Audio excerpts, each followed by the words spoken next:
Welcome back. All right, so we got 2 games done, 5 more to go tonight. 2 early ones, one kind of in the middle, and then 2 later games. So the Oilers in against the Winnipeg Jets. Winnipeg needs to play a 60-minute game against the Oilers. What ends up coming away from this is that if these teams were to meet in the playoffs, if Winnipeg matched up based on regular season this season, the Oilers would likely be the victors. But that's what it looked like last year too. So the Winnipeg Jets, every game is kind of a must-win at this point. I believe they're 8 points or 7 points out of the playoffs, 8 behind Nashville as an example. So it's Koskinen versus Hellebuyck. The early edge was for the Jets. Svechnikov is a blast that saved, no rebound there. The Oilers have a 2-on-1. Draisaitl was denied. Puck catches Lowry in the face. He stays in the game. Jets get a power play. We end up with 1 minute and 30 seconds of 5-on-3 during a high stick. The Jets came into this 3 for 3 during 5-on-3s, and that would not be the case here. Good cycle, no shots though. So Morrissey's stick breaks. Perlini has a break out of the box as it becomes a 5-on-4. That was saved. Kane gets hit with the puck. He stays in the game as well. Pionk can't bury one as the power play ends. The shots are 5-4 for the Oilers at 9 minutes. Considering they were down 5-on-3 for 1.5 minutes, that's kind of telling right there. The Oilers press. Barry's shot is blocked. Nurse defends on a Scheifele rush, and the Oilers get a power play. They score on it. It is Hyman from Barry and McDavid at 12:17. So that only took 20 seconds into that power play for them to get that goal, and the momentum starts there. It is a rare first goal for the Oilers. They continue to have a perfect record when they score first. They just don't score first often enough. Maybe that will change under the new coach, right? The Oilers then look for another. There's a press by Edmonton with 6.5 minutes left. Yamamoto and Morrissey get tangled up. They head off. There was no penalties on that. DeMello has a chance at save. The Oilers rush after. Hellebuyck holds with the Oilers getting most of the shots. So Hellebuyck is keeping this a 1-goal game at that point because in the last minute we had another press by the Oilers. So you go to the second period. Lagesson has a shot that's saved and held. The Oilers have a 2-on-1 that's defended. The Oilers press. And some good back and forth at that stage of the period. It was a more evenly played period than the first overall anyways. Yamamoto's denied. Lowry can't bury one then on a rush chance. Stastny was denied from the left face-off circle, so there were opportunities for the Jets. Koskinen playing well. Shots are 8-3 actually in the Jets' favor at 7.5 minutes. Wheeler, near miss for him. The puck goes the other way, and it's in the net. It's Yamamoto on his own rebound on a rush from McDavid at 7:46, so McDavid with 2 assists to that point in the game. Jets get a power play. It becomes a 4-on-4 about 20 seconds later.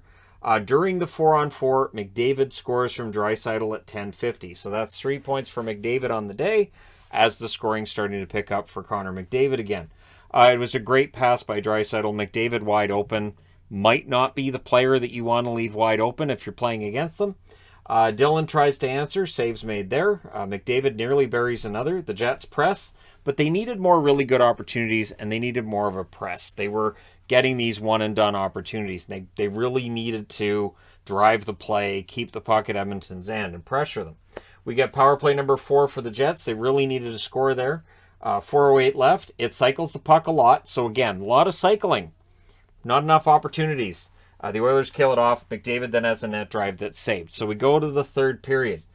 21 seconds in, the Oilers get a power play. Fogle has a chance that's saved. Bouchard misses one high. It's killed off, but 4 shots. So the only reason this game's 3-0 rather than 5 or 6-0 is because Hellebuyck's playing very, very well. Oilers in full control. Hellebuyck making the needed saves. Morrissey can't bury on a great pass from Wheeler. The Oilers press at 4 minutes. Vesalainen with a net drive. That wouldn't go. And Connor's blast was saved. So when they get some opportunities at this stage, Koskinen is taking control of it.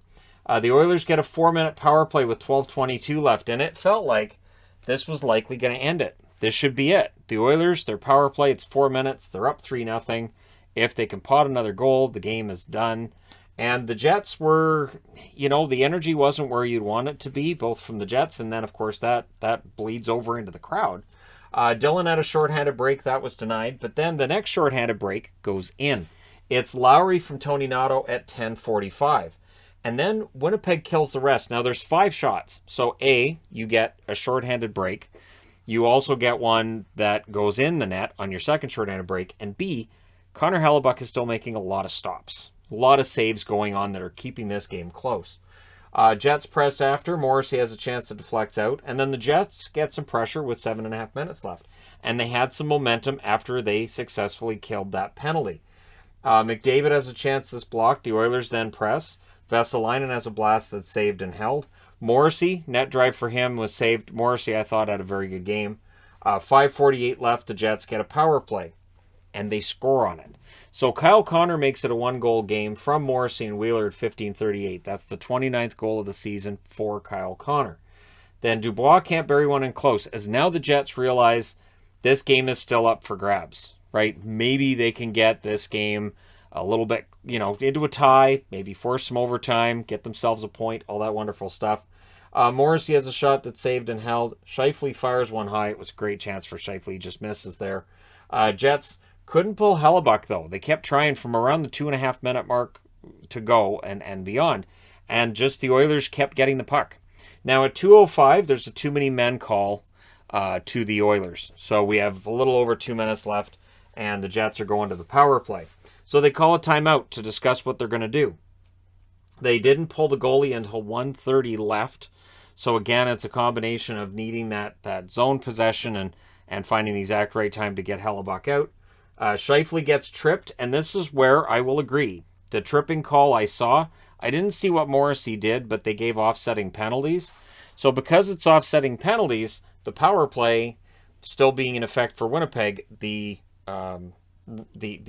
face-off then is in the Winnipeg zone. So they have the power play. There's 49 seconds left, but the face-off's in their zone, meaning they have to put Hellebuck back in the net. So they do clear it out. They do get the goalie pulled, but again, by the time that's all going on, you're down to about 30 seconds left. Now you're in full panic mode.